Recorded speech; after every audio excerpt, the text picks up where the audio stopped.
Since its founding in 1967, Fastenal has grown from a small fastener store in Winona, Minnesota, into a multi-billion-dollar global organization. The company is known for its exceptional leadership, innovation, and success. Fastenal was the top-performing stock in America during the quarter century that began with the market crash of 1987. How did a small-town nuts and bolts shop become one of the world's most dynamic growth companies? Whenever asked, company founder Bob Kierlin attributes Fastenal's success to the company's high-quality employees and their commitment to a common goal. This is something he's going to repeat. That is his main idea, the one he repeats most throughout the entire book, that your company should be organized and oriented around a commitment to a common goal. And this is their common goal: growth through customer service. So whenever asked, company founder Bob Kierlin attributes Fastenal's success to the company's high-quality employees and their commitment to a common goal: growth through customer service. The company is organized in order to serve those four words: growth through customer service. Underlying that simple answer is an unshakable belief in people, that ordinary individuals can accomplish extraordinary things if given the opportunity. In 1997, Kierlin published this book in an effort to share the unconventional business practices that stem from this philosophy and fuel Fastenal's success. The ideas presented within these pages flew in the face of the prevailing business wisdom at the time, and they remain every bit as relevant and challenging today. The original idea was to provide a teaching tool for future generations of Fastenal leaders. But to anyone with the courage to unleash the vast human potential within your business, organization, team, or group, welcome. That is an excerpt from the back cover of the book that I'm going to talk about today, which is The Power of Fastenal People, and is written by the founder of Fastenal, Robert Kierlin. So the way I would describe this book is it's a cult classic, it's hard to find, and it's about a compounding machine. I'm going to read from the acknowledgments, preface, and introduction, all of which are very short. What I love about Robert is he gets right to the point. And then I'm going to put the book down briefly and give you an overview of this very unique company. So I want to give you a little background first on Bob Kierlin. He was the founder. He's still alive. He founded Fastenal in 1967 and served as the co-founder and CEO for 35 years. So Fastenal is going to grow from 1,000 square foot location in 1967 to over 3,400 stores by 2023. They are doing like $7.5 billion a year in sales, and their market cap is almost $40 billion. Before founding the company, Bob got a degree in mechanical engineering and then also an MBA. And so in the acknowledgement section, he tells us exactly why he's writing the book and what this is all about. The content of this book derives from what people have taught me, sometimes in classes, but more often through their example. My parents were my first teachers. Those that followed in grade school, high school, and college added to my knowledge. I was privileged to observe good leaders in my early business career. Perhaps I was also privileged to observe some bad ones too. I learned from them all. And the need to write this book derives out of these two sentences. I am aware that Fastenal is a unique organization. Fastenal succeeds because its people succeed. And so it's very obvious as you start to read this book, there's a lot of Buffett and Munger-esque things in it. And that popped out at me from the very first page because he's going through all the people he had to thank to write the book. But then he says something like this: no need to thank any typist, however. Every little character was entered by one of my fingers into a computer at home. One of Charlie Munger and Warren Buffett's favorite founders is this guy, Les Schwab, who I've done 2 episodes on. Les Schwab writes this incredible autobiography, which again is short and to the point. And Les starts that book with this sentence: I did write this 100% with my 40-year-old typewriter. I did not have a ghostwriter. I wanted it in my own words. And so there's going to be a lot of things that Bob believes in, and the traits that he has he's going to share in common with a lot of Buffett and Munger's favorite founders. He talks about the fact that, hey, this is the updated version. So he's like, I wrote this book 20 years ago. Since then, our sales have actually grown by a factor of 12, and I think it's even higher now. But he says it all comes from this basic belief that has provided the fuel for this growth. And it's Bob's heartfelt belief in people and their ability to do great things if given the opportunity. Now, think about how crazy this is.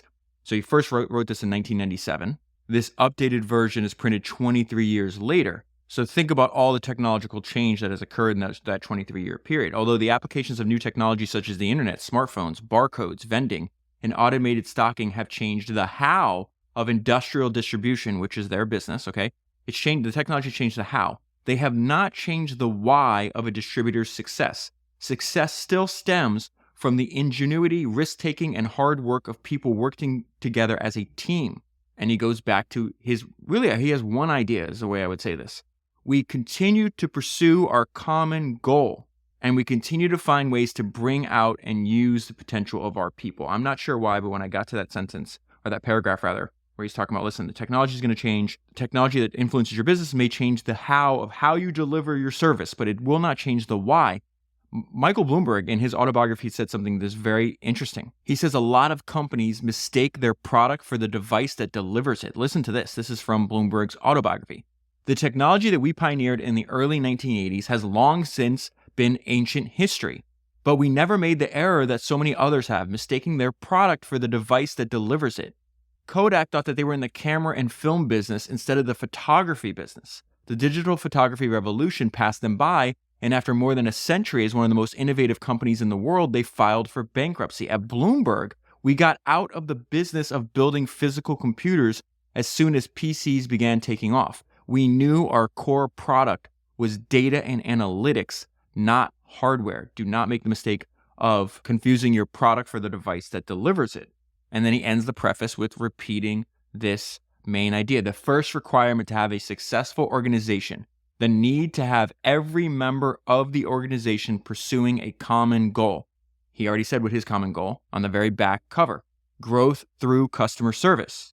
And then he continues about the fact that he was a reluctant author, that he had to be pushed to write this book. And the reason he did, I love. He says, I became more aware that the people principles we practice at Fastenal are uncommon and they're in need of defense. This book has only one purpose: to support ideas that don't seem either common or accepted. These ideas come from my experiences in life and are offered to younger people with the hope that by understanding them here, they can avoid needing years to learn from their own experience. These examples come mostly from my 47 years with the Fastenal company. So this is what I love about autobiographies. He has almost half a century of experience. It's almost like having to read this book or to listen to the podcast. It's almost like having a one-sided conversation with somebody who has 50 years of entrepreneurial experience. Fastenal is a people-centered company. Fastenal has no unique product and no unique process, but it has some ideas about people that are at least uncommon, if not unique. So I want to put the book down briefly. Remember, what is the title of the book? The Power of People, the Power of Fastenal People. So I want to give you this company overview and a story about the CEO that succeeded Kierlin and Warren Buffett that I think, just knowing all this at the very beginning, I think will make the ideas that he repeats over and over again, that Bob repeats over and over again in the book, very important. What's the most important part of Fastenal's success that outsiders discovering the company for the first time don't understand? The number one thing is the people aspect. The goal is to unleash entrepreneurial passion, a commitment that I will be self-driven to do better than what you can expect. It is a mindset. This is what they're telling their employees. Run your business like you own it. When you trust people to solve problems and make decisions, you let them go. That's where magic happens. That is the story of this company. Fastenal embraces a spirit of radical decentralization and autonomy. Each of its 2,700 stores operates as a standalone business with a clear leader and full P&L responsibility. We grow from the ground up based on the actions and decisions of thousands of people who run their businesses like they own it. I want those people to stay with us forever. They will never have to stop at a certain level. You may have to move, you may have to learn a new market category, but there will always be opportunities here. We call ourselves a blue-collar sales company. When our folks in the stores are doing it right, customers say, this guy knows my business better than I do. We don't care where we went to school. We care what they can't teach in school: wisdom, savvy, entrepreneurial spirit. We want to know our customers' businesses so well, what they spend, how they could be more efficient, that they can't imagine doing business with someone else. We are not one giant organization. We are 2,700 small businesses. So keep in mind, what I'm reading from is about 10 years old. So now they have, over 3,400.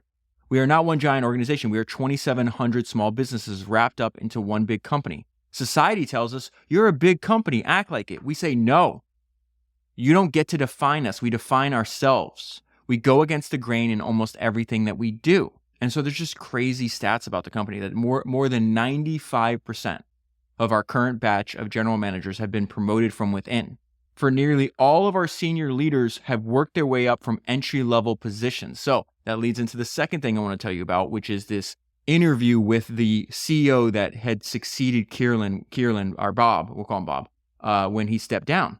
His name is Will Oberton. Oberton started out at Fastenal as a store clerk. So he went all the way from, they mean business. He went all the way from store clerk to CEO. And so what I'm reading from, I found this out after I finished the book because I'm like, it's just obvious. It's just like, I wonder if Buffett and Munger have ever talked about about this company or the way they are, or about the founder or anything like this. And it turns out when you search, it's like, oh yeah, Buffett would bring up this company in interviews.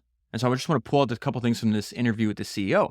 So it talks about what Fastenal is. It's North America's largest wholesale and retail distributor of nuts, bolts, hand tools, and other supplies to the construction and manufacturing markets. It has built a loyal following among customers through quality and service and won countless fans on Wall Street for its thrifty, no-nonsense ways. Warren Buffett is an admirer, having praised Fastenal in an interview.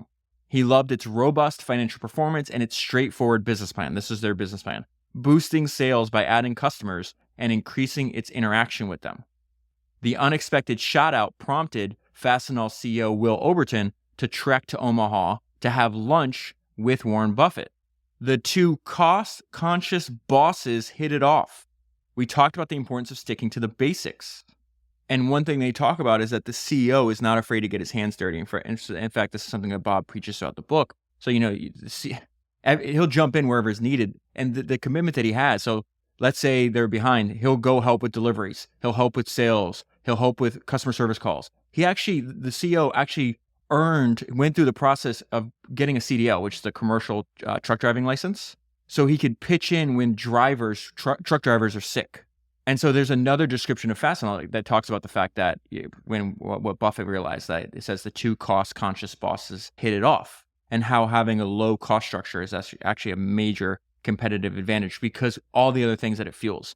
And so it says anybody who claims that expense management and frugality is not a competitive advantage should pull up the long-term chart of Fastenal's stock price and see how a company that sells nuts and bolts and keeps costs low somehow has been able to eat their competitors' lunch for decades. This is the virtuous cycle I think that Buffett realized as well. By keeping operating costs very low, Fastenal is able to pay their employees incrementally higher wages and thus more effectively develop and retain talented salespeople. The quality of service and depth of knowledge that the employees have eventually brings in more revenue, which grows the business and allows it to further lower operating expenses as a percentage of revenue, thus allowing for more hiring of top quality employees, which brings in more revenue. This is an overlooked virtuous circle of sorts.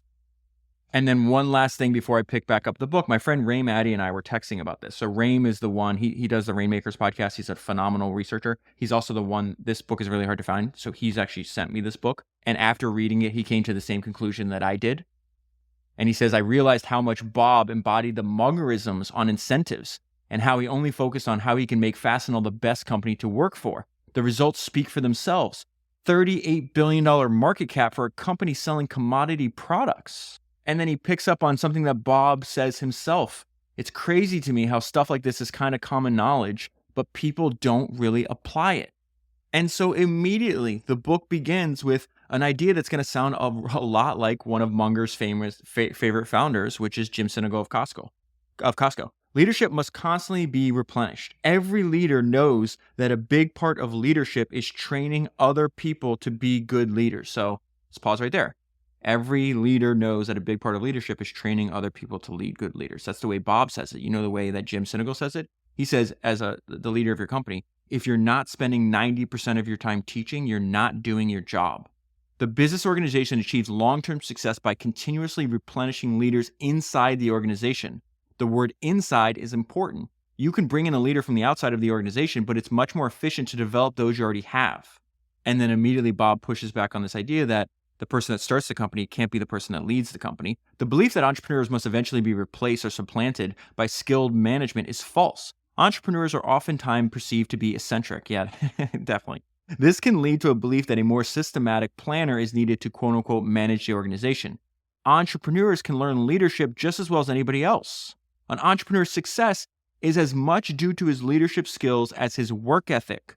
Walmart's Sam Walton was a leader when the company he started was small, and he remained a leader throughout its remarkable growth. So we're already into, I'm on page 6 of the book, for God's sake. And there's already been at least 3 examples of people that Munger and Buffett admire: Sam Walton, Jim Sinegal, Les Schwab. The commonality between how they all ran their businesses just jumps out at you. In fact, the 2 pages later, he's going to come up with an idea, or actually the next page, that sounds a hell of a lot like what Munger would repeat as well. And so he starts out with saying, hey, keeping your organization simple is not simple, but it is very important. And so his idea is like, the way to keep your organization simple is orient everything around this commitment to a common goal. Our society places too much importance on organizations. We tend to hold up the structure as important rather than the people who make it up. Our first step is to show organizations for what they really are: groups of people who come together for a common purpose. The business organization combines the talents of many in the pursuit of a common purpose. All of his ideas, this entire book, all of his ideas serve that idea, that you need to commit your entire organization to a common goal, and then you have to look out for things that distract from that common goal. That is why he's saying keeping the organization simple isn't so simple. Human nature goes against it. Successful organizations will achieve their success because they find better ways to involve their members in the purpose of the organization. So that is what I meant about, sounds a hell of a lot like Munger. When Munger says that the most elusive of all human goals is keeping things simple and remembering what you set out to do.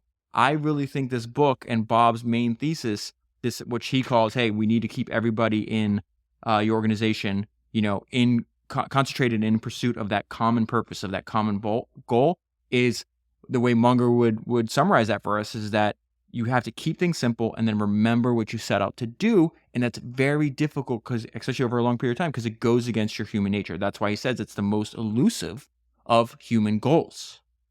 And so Bob, like many of the great founders, they do a great job of distilling down to the essence, the principles upon which their business is built, into maxims and aphorisms that you can remember, you can repeat, and you can take with you. So he says, hey, keeping the organization simple isn't so simple. What's the next one? The uncommon pursuit of the common goal. I almost feel like when I'm reading this book, he's saying, hey, guys, this isn't rocket science. This is a simple idea that's not easy to do over the long term. And so what is the uncommon pursuit of the common goal? Organizations succeed to the extent that all of their members pursue a common goal. This is one of those simple ideas that are so difficult to practice. The greatest danger to the success of the organization is that it starts developing unnecessary subgroups, and these subgroups start pursuing their own goals rather than the common goal of the organization. That is bureaucracy, is what he's describing. Listen to what Napoleon said. This is a direct quote from Napoleon. Nothing is more important than unity of command. You should have one army acting on one line and led by one commander. Bob says organizations succeed to the extent that all of their members pursue a common goal.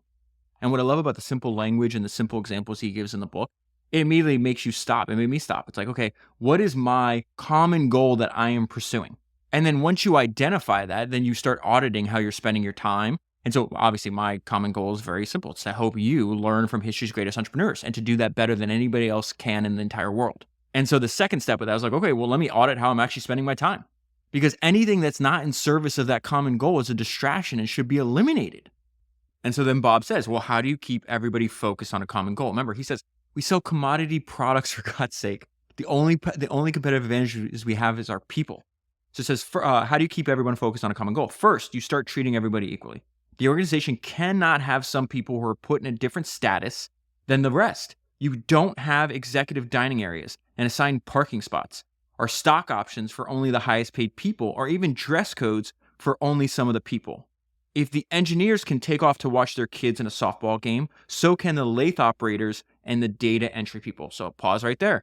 Immediately when it pops to mind when I get to that section, that sounds a hell of a lot like the stuff that Les Schwab and Sam Walton would preach as they built their business. This is from Les Schwab's autobiography. We have had over the years some people in the office that sometimes think that they are more important than the stores.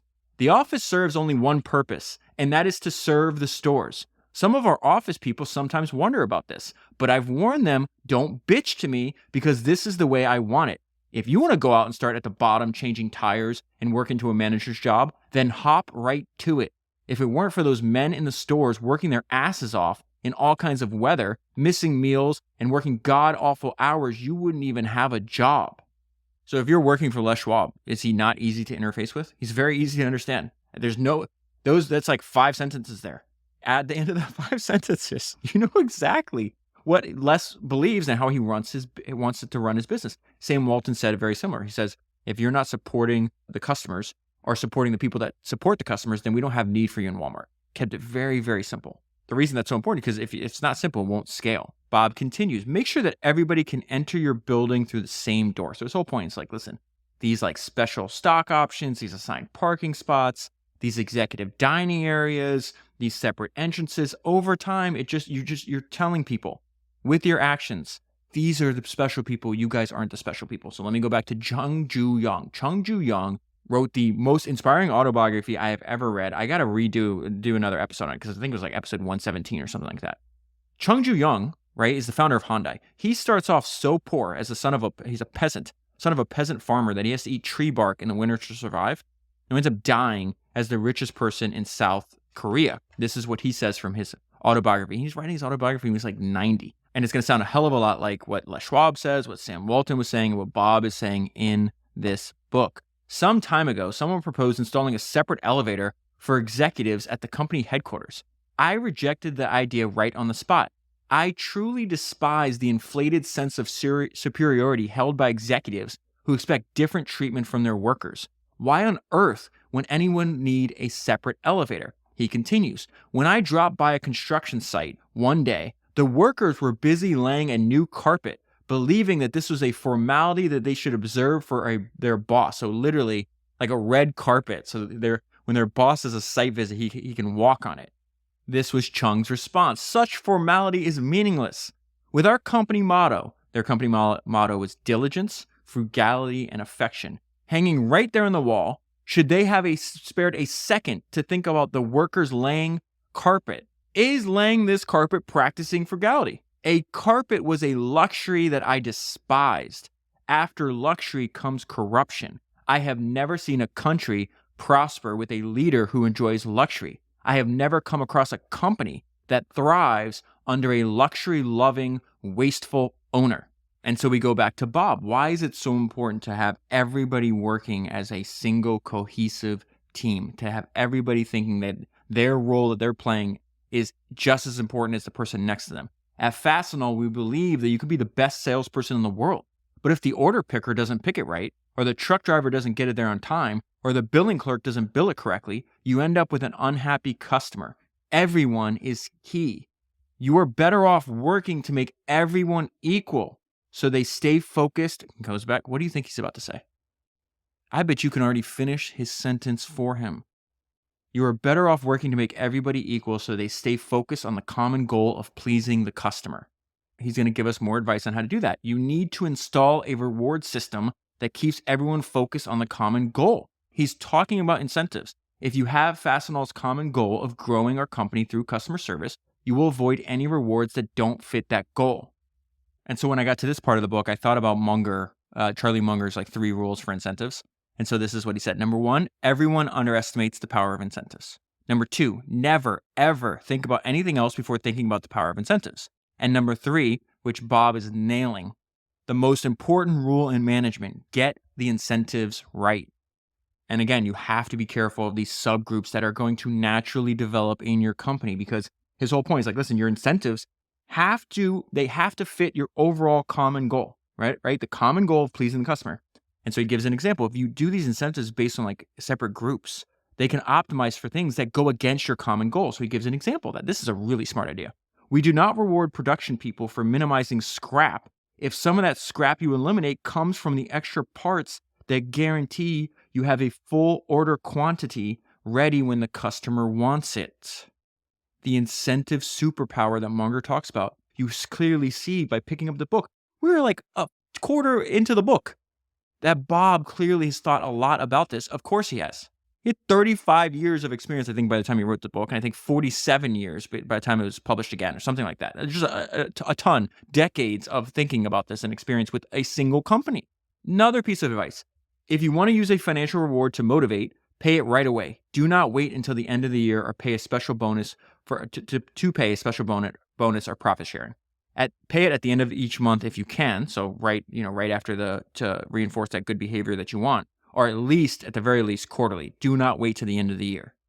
Another main theme of the book is the fact that he's got this radical belief in encouraging and using everybody's creativity throughout your entire organization.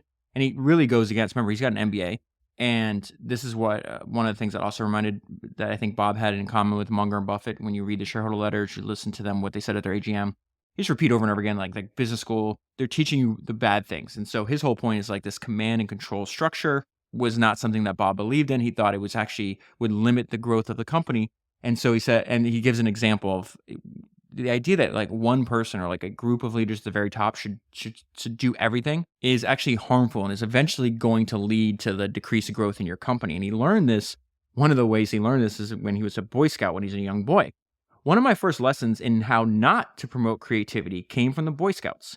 The troop that I joined when I was 10 had a leader who did not challenge the kids. He arranged everything for us. So they'd go on camping trips, and instead of teaching them, and obviously when you teach somebody, when you let them do something they've never done before, they're going to make mistakes. And so the troop leader's like, oh, I'll set up the tent. I will do all the cooking. I will start the fire. They're essentially just sitting around useless. And he says, we watched other troops cooking stew, making fires, setting up teepees and rope bridges, while we sat around.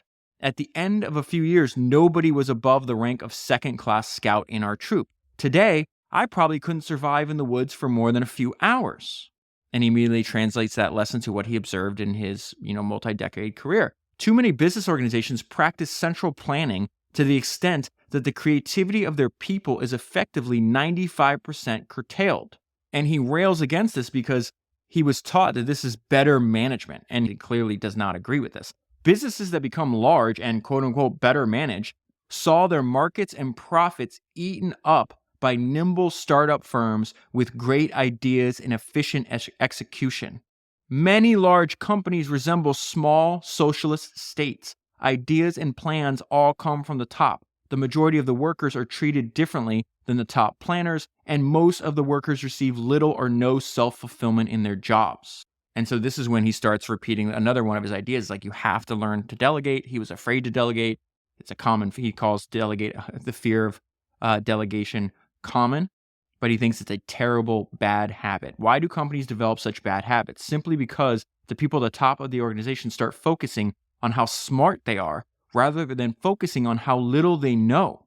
If 95% of the people in your company do not participate in the creation of ideas, they will spend their time thinking and talking about cars, sports, and office politics. To add insult to this loss of creativity, most of the people who are ignored are on the front lines. To go back to what Les Schwab said and Sam Walton said, right? You're either serving the customer or serving the people that serve the customer, or we don't need you. The founder of UPS, Jim Casey, same thing. He didn't want to sit and talk to his executives all day, right? I've told the story a million times because it's just very memorable and hilarious. All right, not even hilarious, just like very informative. It's the fact that every time he had a driver, and he instructed his driver every time that we pass a big brown UPS truck, pull over. And Jim would spend all his time, as much time as possible, talking to the people on the front lines, the people actually delivering the service to his customers. So let's go back to this. To add insult to this loss of creativity, most of the people who are ignored are on the front lines, running the machines, are talking to the customers, while the people doing the thinking and the planning are isolated from both. Which group do you think receives the best stimulus to foster creativity?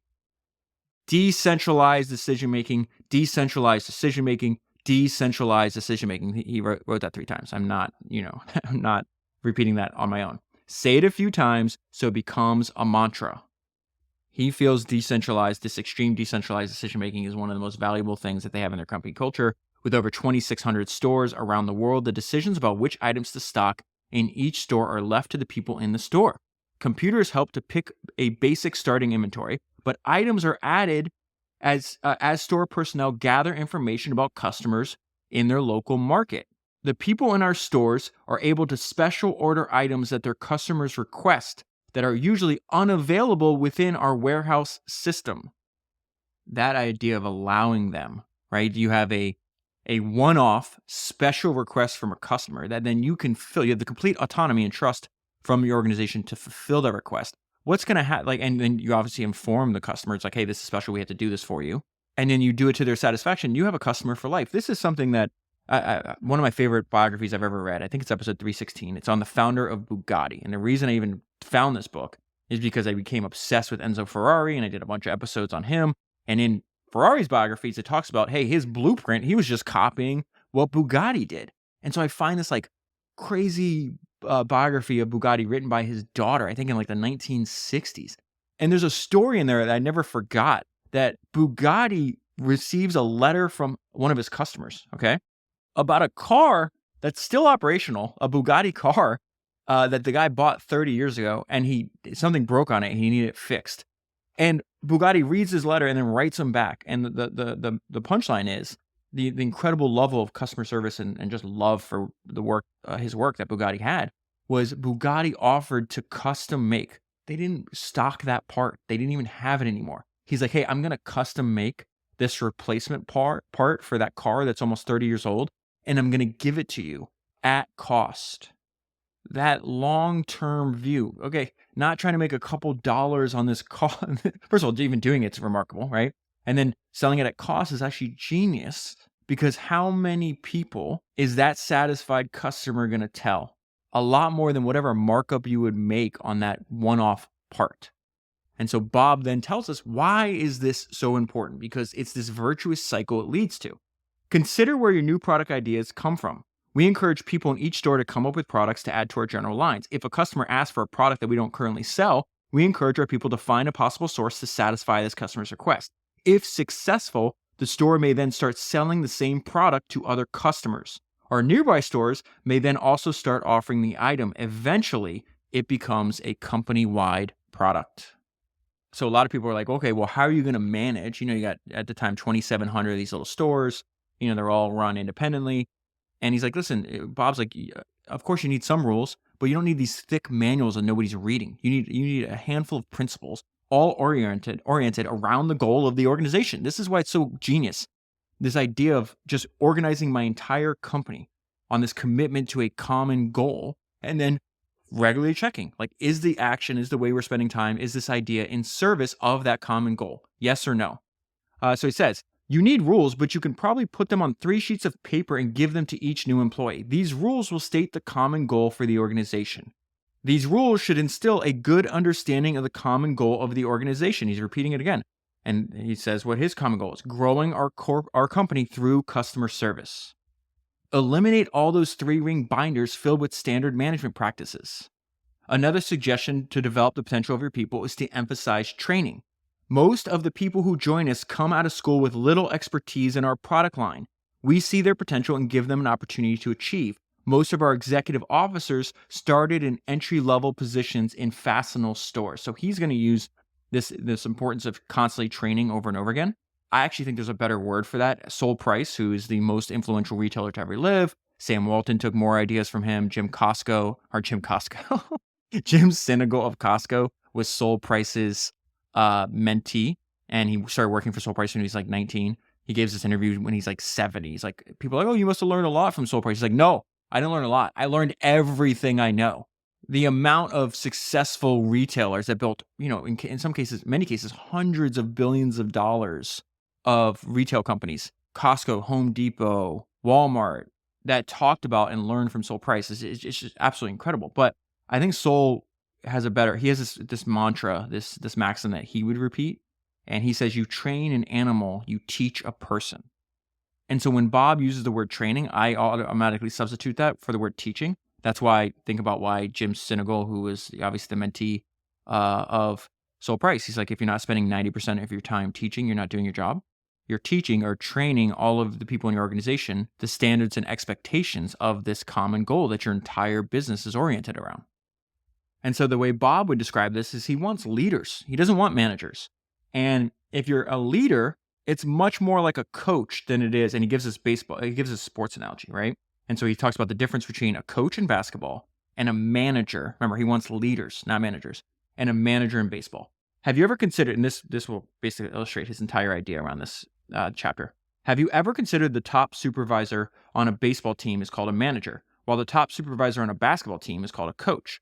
Look at the control each one has. His whole point is like you got to get over this fear of relinquishing control.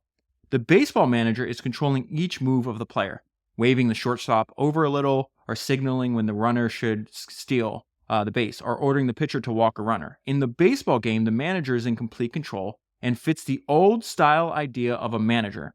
What he means by old style idea of a manager is what they teach in business school, which he feels is useless.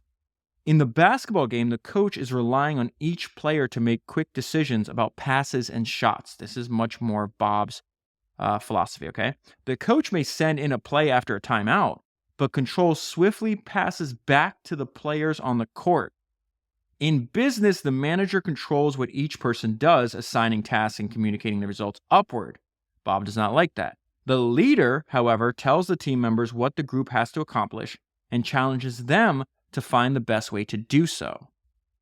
So now that we know that he wants leaders and not managers, let's get to his definition of a leader. A leader is somewhat like that of the master learner among apprentice learners of all different levels, with the intention of developing more master learners to allow the organization to grow. Goes back to that, his stated goal on the back cover. Our commitment to a common goal, which is growth through customer service. And then he tells a story to illustrate what this would look like inside of an organization. I worked one summer in quality control department of a metal products manufacturer. There were two people who managed the department. The first was a general manager who had a separate office. The other was an assistant who had a desk out with the rest of us. Whenever we had a question or a problem arose, nobody went to the general manager who's hiding in his cave, right?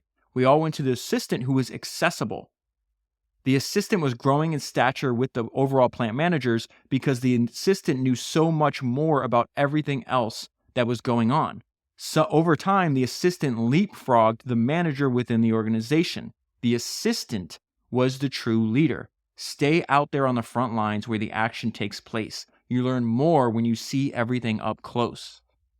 And then he repeats, do not deviate from the common goal. And the way he would say this is the team's pursuit of its common goal must be defended by outside attempts to weaken it.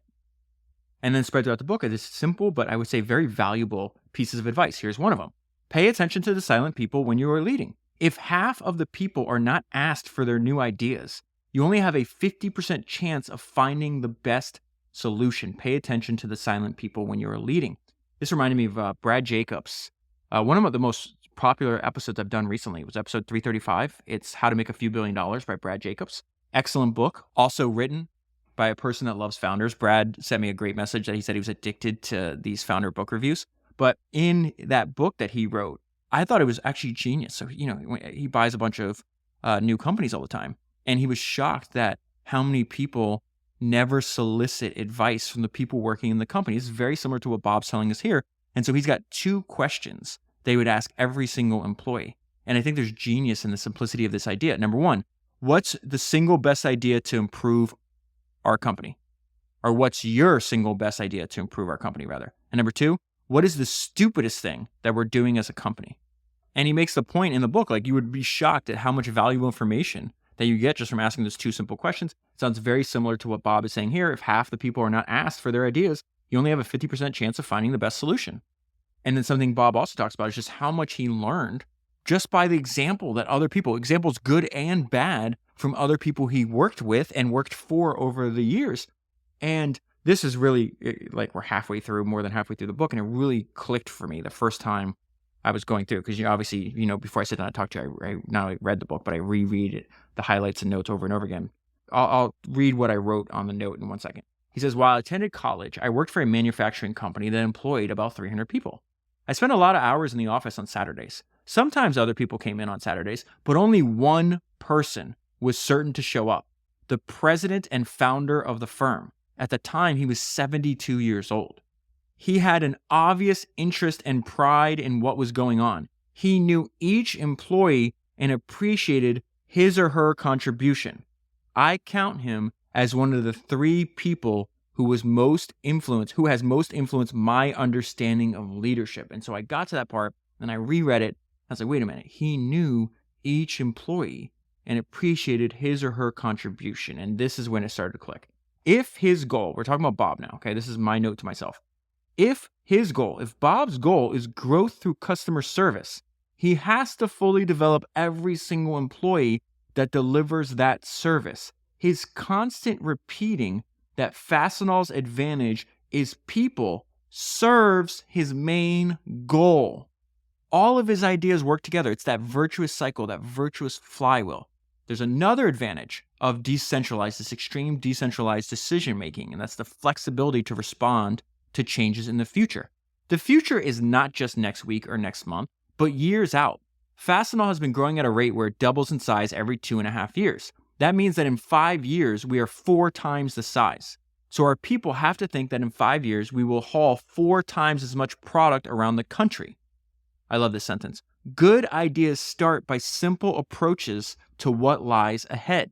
A proactive leader understands that unless one attends to the future, you get locked into the past. The main reason Fastenal doesn't grow much through acquisition is that we would buy too much old baggage with acquired companies.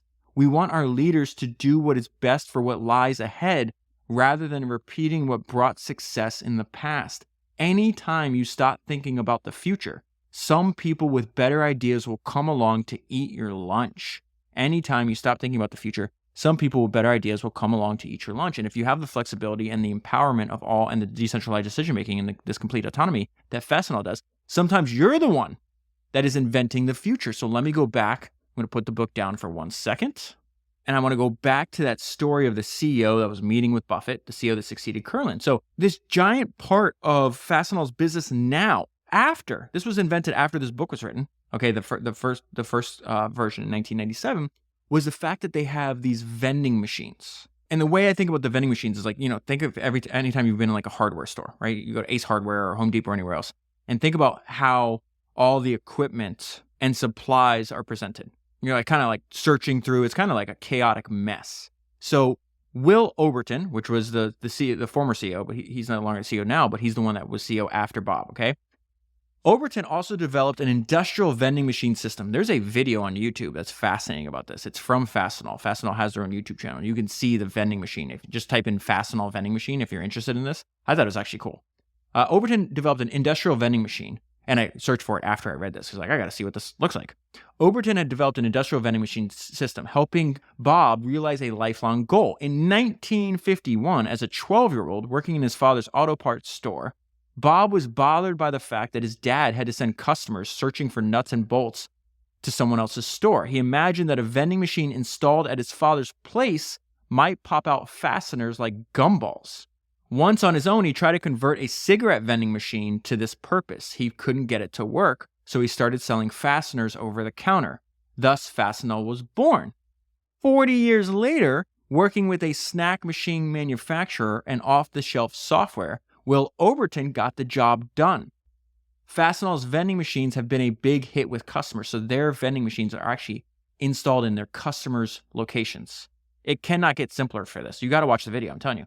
Overton got the job done. Fastenal's vending machines had been a hit with customers, generally helping them save 30% on supplies. The machines have cut down on theft and enabled automated reordering. That 4-year-old business, which I think now is like 15 years old, within 4 years old, this new idea already started contributing to 36% of the overall sales of Fastenal. Who knows? I think it's like over 40% now. Think about that. Go back. So now I'm picking back up the book.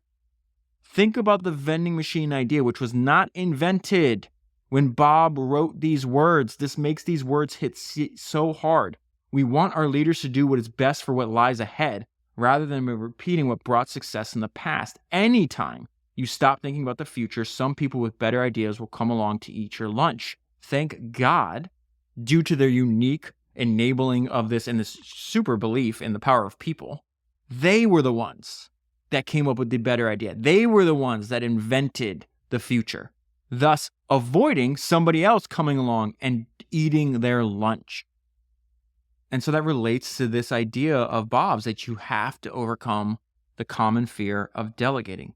And he has a really interesting way to illustrate this idea that was rather unexpected to me, and I don't think I've heard it described like this way anywhere else.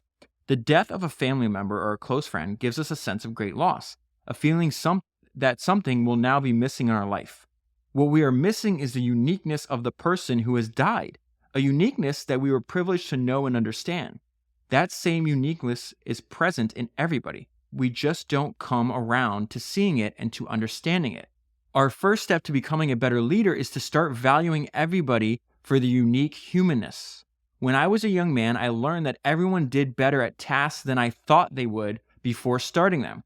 I recognized this as a bias within me and adjusted my willingness to delegate accordingly.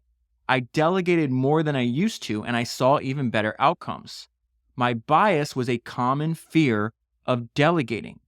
This came from not appreciating what talents lie hidden in other people. And he talks about people that started just picking out orders are now CEOs or very valuable executives. People who started picking orders or answering phones at Fastenal have grown to lead hundreds and thousands of new team members. And so some of this fear of delegating comes from, the giant egos that a lot of people in entrepreneurship have and a lot of leaders and executives definitely have. And so he's got a piece of advice and he's got 4 ways to do that. He's like, you have to learn to suppress your ego. Sam Walton said the exact same thing. He said, listen, you don't have to have a small ego to work at Walmart, but you have to be, very adept at hiding it, at essentially suppressing your ego is the way Sam Walton, that is the way Bob describes Sam Walton's idea. So Bob says, learn to suppress your ego. The first place to start if you want to suppress your ego is to admit that you have one. We all have one, and nobody likes theirs to be insulted. And in a work environment, egos in a typical work environment, especially at a successful company, egos are in full bloom. So how do you work at suppressing your ego? I can give you 4 suggestions that I've observed over the years. Number 1, treat everyone as equals. Number 2, learn to stay silent sometimes. Number 3, be willing to get dirty. That goes back to the CEO, who's answering customer calls and he's driving trucks. He's not like, I'm the CEO of this, public company. How can I be a truck driver? He's like, well, what's my goal? Our common goal, our commitment is to this common goal of growing through customer service, is not driving a truck because we're shorthanded in that department and therefore our customer delivery comes later than it would if I get behind the wheel. Is that serving our customer? Is that me being committed to this common goal? No, it is not. So number 3, be willing to get dirty. Number 4, do good things anonymously. And then he feels the need to offer what he calls a few words of caution.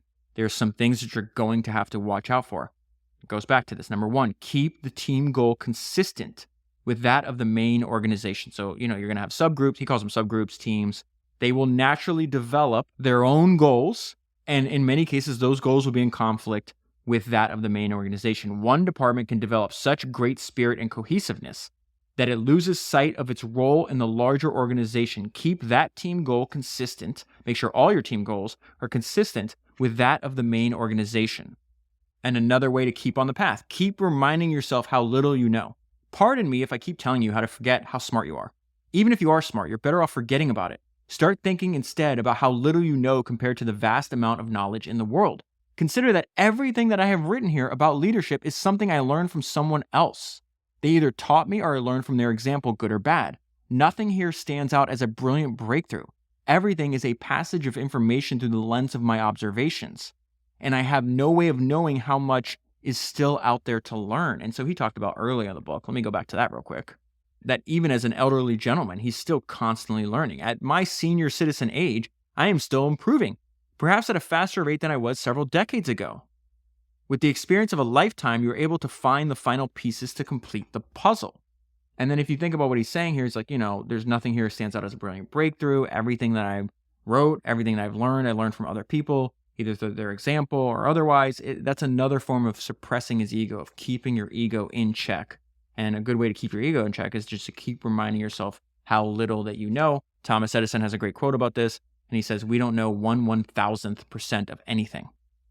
And I think it's important to point out, the reason he keeps talking about pride and ego is because that gets in the way of your organization's commitment to the common goal. So he's going to summarize this because he loves maxims. And he makes this 10 basic rules about leadership. And he says, the simplicity of each rule must overcome the thick walls of pride that prevent its implementation. One can only dream of a world where these rules are universally practiced. And we know because human nature doesn't change, they'll never be universally practiced. And so our ability to actually learn and change our behavior will always be at odds with the larger human nature. That's why I think it's so valuable. It's not because the ideas are so hard to understand. They're so hard to apply, and especially apply them over, since 1967, like Fastenal has. Number 1, challenge rather than control. Number 2, treat everyone as your equal. Number 3, stay out of the spotlight. Number 4, share the rewards. Number 5, listen rather than speak. Number 6, see the unique humanness in all persons. Number 7, develop empathy. Number 8, suppress your ego. Number 9, let people learn. Number 10, remember how little you know. Follow these rules and provide leadership to your world. And then what I love is he ties this all together to serve a mission that is bigger than any one person, any one company, any one industry, any one lifetime. He says the example that we set in the workplace will live on after us. Your life is an example for all to imitate. What parts of it others will imitate depends on the respect they have for you. If you have earned respect through your leadership, others will imitate your actions and you will influence people beyond your generation. The exceptional leadership of a Thomas Jefferson, or an Abraham Lincoln, or a Martin Luther King, or a Helen Keller, or Alexander the Great lives on for centuries and makes the world a better place for all of us. Become a leader at home and in your work. Make the world a better place because of what you do. And that is where I'll leave it for the full story. Highly recommend reading the book. If you want to buy the book using the link that's in the show notes on the podcast player or available at founderspodcast.com, you'll be supporting the podcast at the same time. That is 360 books down, 1,000 to go. And I'll talk to you again soon.